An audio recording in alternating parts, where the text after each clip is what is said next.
नमस्कार दोस्तों, मेरा नाम नंद कुमार है। हमारे चैनल का नाम है यूनिवर्सल डिस्कवरीज। ये वीडियो ग्रेविटी की नई डिस्कवरी का 19वां पार्ट है। इसके पहले वीडियो में हमने देखा आइंस्टाइन ने अपनी जनरल थ्योरी ऑफ रिलेटिविटी में न्यूटन की ग्रेविटी को गलत ठहराते हुए अपनी नई ग्रेविटी की खोज की है। अपने उस नए मॉडल को प्रस्तुत करते हुए उन्होंने कहा है, हमारा पूरा स्पेस एक फैब्रिक से बना हुआ है। उस स्पेस फैब्रिक के साथ टाइम भी जुड़ा हुआ है। दोस्तों, इसके पहले वाला वीडियो आपने देखा होगा। अगर नहीं देखा है तो देख लेना, क्योंकि इस वीडियो को समझने के लिए उसे भी देखना आवश्यक है।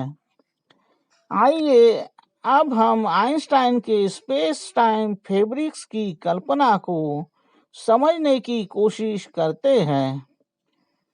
पिछले वीडियो में हमने देखा हमारे पूरे विश्व में ऐसी फैब्रिक्स की अनगिनत चादरें फैली होगी, या फिर फैब्रिक का ऐसा जाल जो पूरे विश्व में फैला होगा, क्योंकि हमारे विश्व में करोड़ों आकाश गंगाएं हैं। एक एक गैलेक्सी 1-2 लाख लाइट ईयर से भी ज़्यादा अवकाश में फैली हुई है। दोस्तों, आइंस्टाइन ने इस फैब्रिक को एक जाल के रूप में समझा हो, या कोई धागानुमा पदार्थ, या फिर पतली चादर, लेकिन हम इसे अपने विश्लेषण में एक पतली चादर समझेंगे। अब आप मेरे साथ सोचना चालू कीजिए। हमारी मिल्की वे गैलेक्सी, जो 1 लाख लाइट ईयर से भी ज़्यादा एरिया में फैली हुई है, जिसमें अरबों तारे हैं, उसमें से कुछ हमारे सूरज से 100 गुना बड़े हैं तो कुछ छोटे भी हैं। उन सभी के साथ उनके अपने अपने ग्रह घूम रहे हैं। गैलेक्सी में एक हमारे सूरज से हजारों गुना मैसिव ब्लैक होल भी है। इन सभी को अपने ऊपर तोल के रखने के लिए कितनी मजबूत चादर की आवश्यकता होगी। ऐसी चादर अवकाश में तैरती हुई तो नहीं रह सकती, उसे किसी मजबूत सपोर्ट के साथ बंधी हुई होना भी जरूरी होगा। हमारे विश्व की रचना बिल्कुल फ्लैट तो नहीं है, जिस पर एक ही चादर पर हमारी करोड़ों गैलेक्सीज रह सकेगी। हमारे विश्व का आकार निश्चित रूप से कैसा है ये हम नहीं जानते, लेकिन हमारी जो गैलेक्सीज है तथा गैलेक्सी क्लस्टर्स है, उनके हर एक के दाएं बाएं, ऊपर नीचे चारों दिशाओं में गैलेक्सीज बिखरी हुई है। तो इसमें हर गैलेक्सी को अलग चादर लगेगी। इस हिसाब से करोड़ों चादरों की जरूरत पड़ेगी। अभी फिर से गैलेक्सी का विचार करें तो हमारी मिल्की वे से कई गुना बड़ी गैलेक्सीज मौजूद हैं, कुछ छोटी भी है। अब गैलेक्सी की रचना भी फ्लैट नहीं है, उसमें भी लंबाई चौड़ाई के साथ मोटाई भी है। उसमें जो सौर मंडल घूम रहे हैं वो भी सभी एक दूसरे के आजू बाजू ऊपर नीचे घूम रहे हैं। उसमें भी 2 सौर मंडलों के बीच में का अंतर 1-2 प्रकाश वर्ष से ज्यादा का है। हाँ, हो सकता है हमारे सौर मंडल की तरह सभी सौर मंडल फ्लैट हो। इस तरह से इस रचना को समझ लेने के बाद हमें ये समझना होगा कि कम से कम एक पूरी गैलेक्सी एक चादर पर तो नहीं रह सकती। इसमें हर एक सौर मंडल के लिए एक चादर या ऐसे अनेक सौर मंडल उस गैलेक्सी में एक लेवल में आते हो तो उन सब के लिए एक चादर। तो इस हिसाब से भी विश्व में अरबों चादरें बिछी होंगी। उन सभी चादरों की दिशा भी अपने अपने हिसाब से अलग अलग होगी। दोस्तों, हमने विश्व में बिछी चादरों के बारे में सोच लिया। अब इसके आगे सोचिए। इसमें हम सबसे पहले हमारे सौर मंडल के बारे में सोचते हैं। आइंस्टाइन कहते हैं जिसका जितना मास होगा उतना बड़ा वो उस चादर पर गड्ढा या कर्व बनाएगा। इसमें देखने वाली बात यह है कि इसमें उन्होंने मास को वजन समझा, जबकि विज्ञान को ये बात मालूम है कि मास और वेट दो अलग परिभाषाएं हैं। फिर भी उनकी कल्पना को समझते हुए हम आगे बढ़ते हैं। उनका मतलब है जिस चीज का जितना मास होगा उतना ज्यादा उस ग्रह तारे का भार होगा, वजन होगा।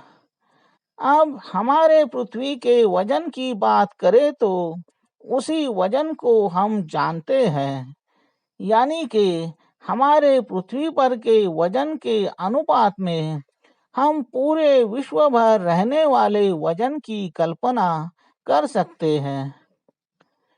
दोस्तों, अब आप इस वजन की संकल्पना को समझने के लिए तैयार हो जाइए।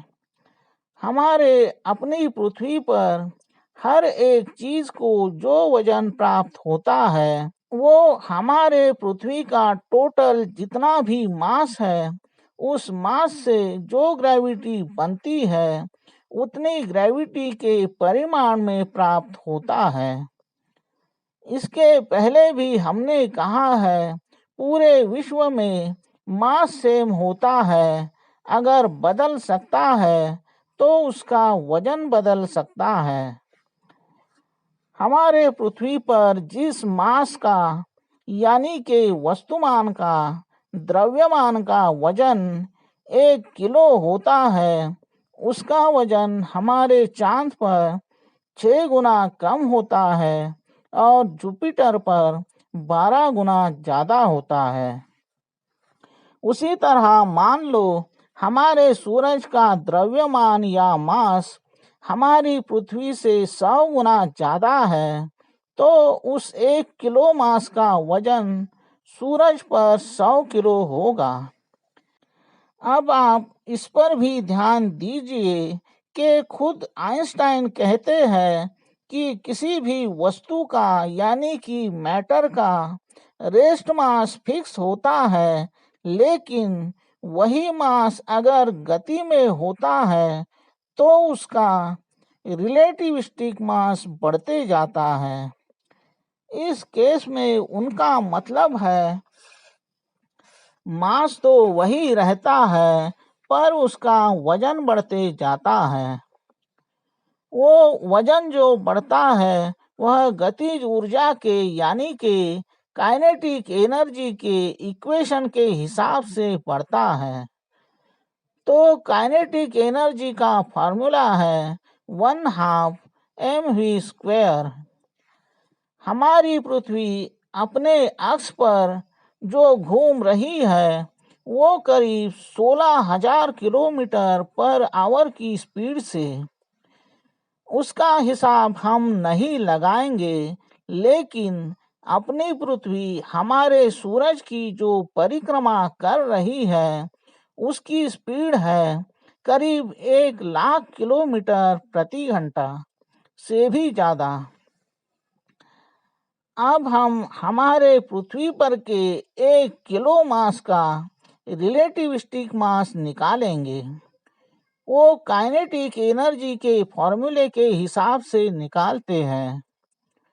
तो उसमें m की जगह पर आएगा 1 kg और v की जगह पर 1,00,000 किलोमीटर पर आवर। इस पर आवर को पर सेकेंड करना पड़ेगा।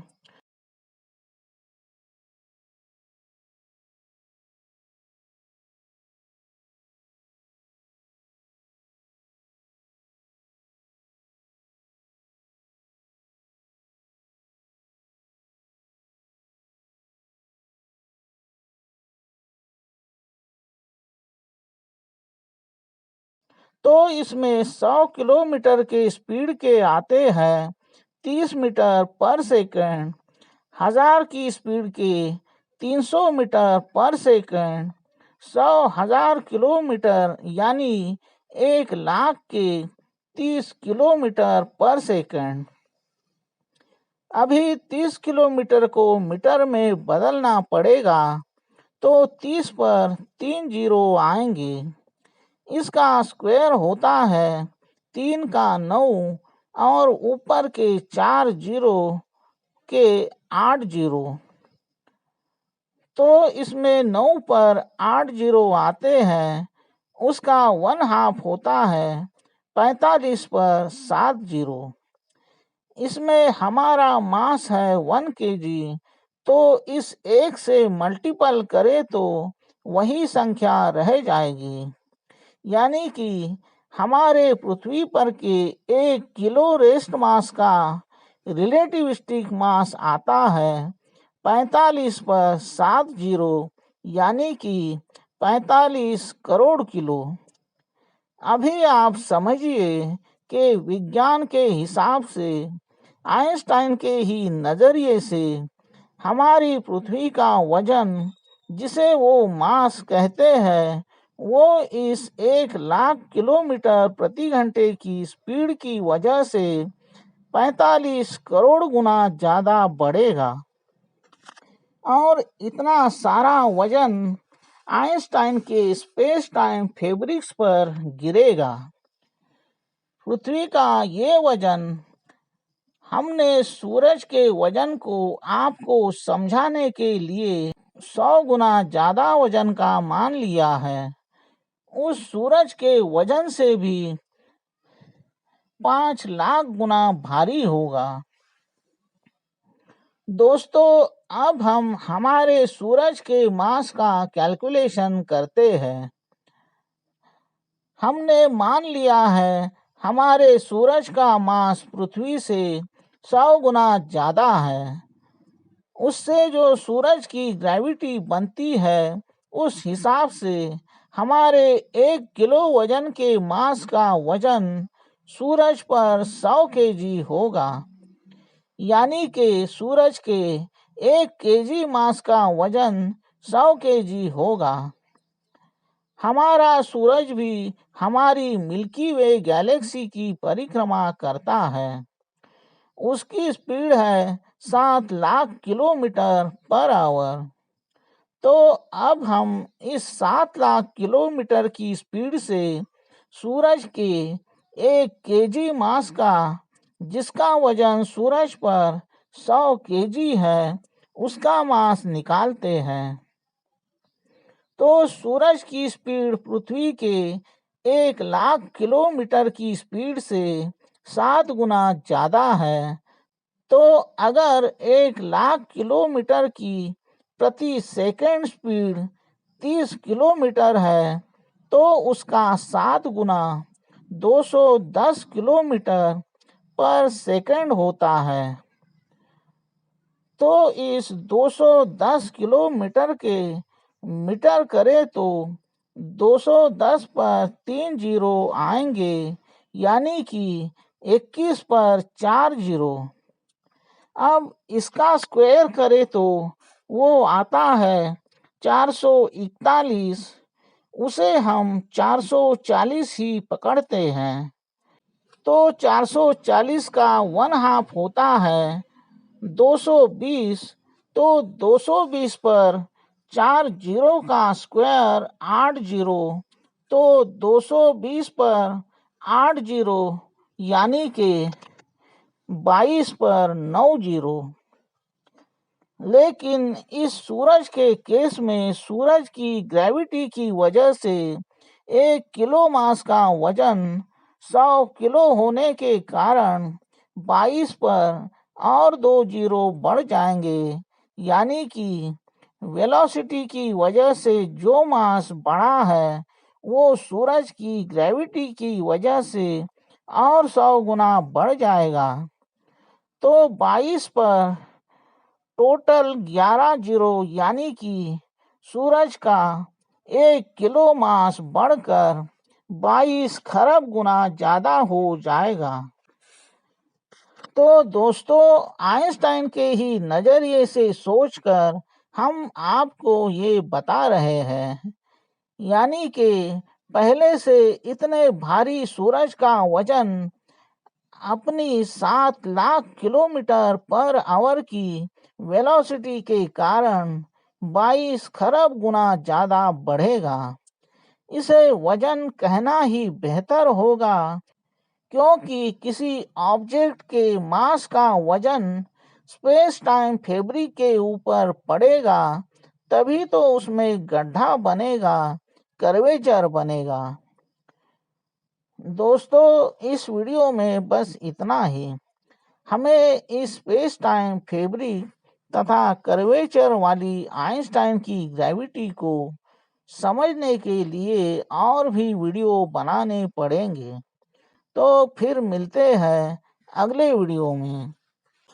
तब तक हमारे इस वीडियो को लाइक करना, हमारे चैनल को सब्सक्राइब करना तथा हमारे वीडियोस ज़्यादा से ज़्यादा लोगों तक पहुंचाना और अपनी राय कमेंट बॉक्स में ज़रूर लिखना। धन्यवाद।